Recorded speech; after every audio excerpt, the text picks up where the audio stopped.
प्रारंभ करेंगे काम करना, क्योंकि जो पिछले इलेक्शन हुए हैं हमसे, उससे हमने एक सबक सीखा है। पूछिए क्या सबक है? कि अब की बार घी सीधी उंगली नहीं निकलेगी।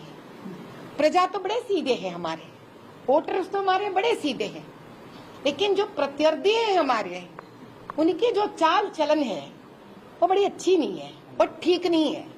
जिस प्रकार से वो लोग मॉर्फिंग करके हमारे बड़े लोगों का वीडियोस छोड़ते हैं, जिस प्रकार के गलत गलत मतलब हमारे हर बात का निकाल कर प्रजा के दिमाग में एक गंदी सोच विचार डालने की हमेशा कोशिश करते हैं, अब की बार वो कामयाब नहीं रहेंगे, न रह पाएंगे।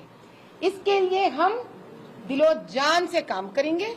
सारा भाजपा भारत देश में एक बनकर काम करेगा और अब की बार हर वोटर तक हम पहुंचेंगे और उनमें एक ऐसा सच्चाई को जागृत करेंगे ताकि वो सतर्क रहे, इन देश के दुश्मनों के हवस बना आए और उनके बातों में न पड़े और देश को एक उज्जवल भारत की ओर लेके जाए।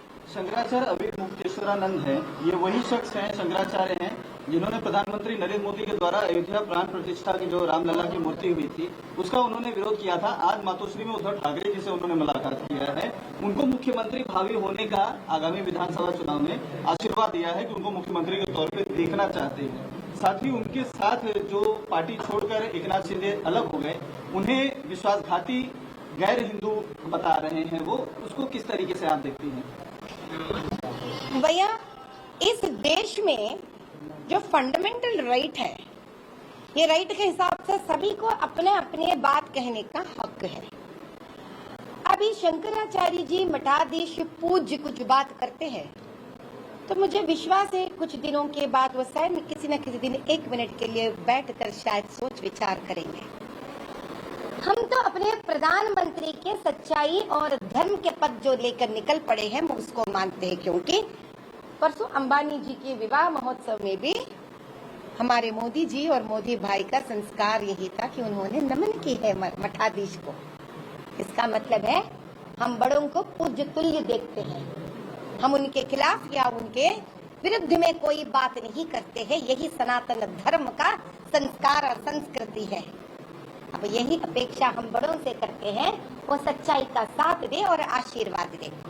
जो वो कहना चाहते हैं, उनका मन की इच्छा है, वो कह सकते हैं। आध्यात्मिक नेता या धर्म गुरु को आपको नहीं लगता है राजनीति से थोड़ा दूर रहना चाहिए? क्योंकि जिस तरीके से लोग उन्हें देखते हैं, अगर इस तरीके का कुछ राजनीतिक टिप्पणी करते हैं तो उसे कहीं ना कहीं जो है माइंड डाइल्यूट होने का अंदेशा होता है, या उनकी खुद की जो इमेज होती है वो कहीं ना कहीं उसे असर पड़ता है। क्या आप मुझसे ये सवाल कहना चाहते हैं कि एक मठाधीश को ये बात समझाने के स्थिति में मुझे रहना चाहिए? शायद नहीं। तो एक मठाधीश जी स्वयं समझते हैं उनका कर्तव्य क्या है, उनकी जिम्मेदारियां क्या है, उनको क्या बात करना चाहिए, क्या नहीं करना चाहिए। वैसे तो हमें कई लोगों को सिखाना पड़ेगा, राहुल गांधी जी को भी सिखाना पड़ेगा, कई लोगों को सिखाना पड़ेगा। तो जितने लोग जितने बात कही है इस देश के प्रति, जो सही नेता, जो जय पालस्तीन कहा है, उसको भी सिखाना पड़ेगा हमको।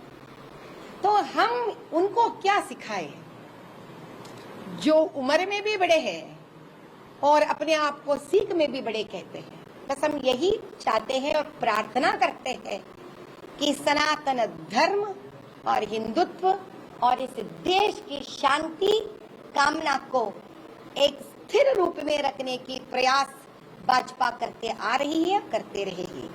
इस देश के हर नागरिक के प्रति हम भाजपा के तरफ से सच्चाई से धर्मबद्ध काम करना ही सीखे हुए हैं।